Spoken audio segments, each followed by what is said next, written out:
ng isda at iba pang tips pangkalusugan. Maraming protina, bitamina at minerals ang isda kumpara sa karneng baboy at baka. Sagana sa omega-3 fatty acids ang isda, gaya ng bangus, sardinas, mackerel at salmon.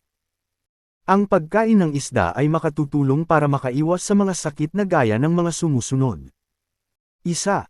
Hika, ang mga batang mahilig sa isda ay mas hindi hinihika. 2. Para sa utak at mata ang isda ay safe sa omega-3 fatty acids na mabuti sa ating utak at likod ng mata o retina. 3. Cancer, may tulong ang omega-3 fatty acids sa pag-iwas sa kanser sa suso, ovaryo, prostate, bibig at lalamunan. 4. Sakit sa puso, ang pagkain ng isda ng 3 beses sa isang linggo ay nakababawas sa sakit sa puso, pagbabara ng ugat at problema sa kolesterol. 5.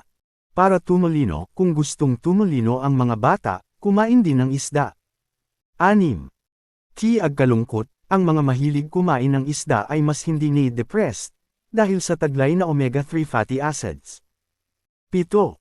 Diabetes, mas nakokontrol ang blood sugar ng mga diabetic kapag isda ang kakainin nila. 8. Arthritis at psoriasis, nakababawas ng sintomas ng arthritis at psoriasis ang pagkain ng isda.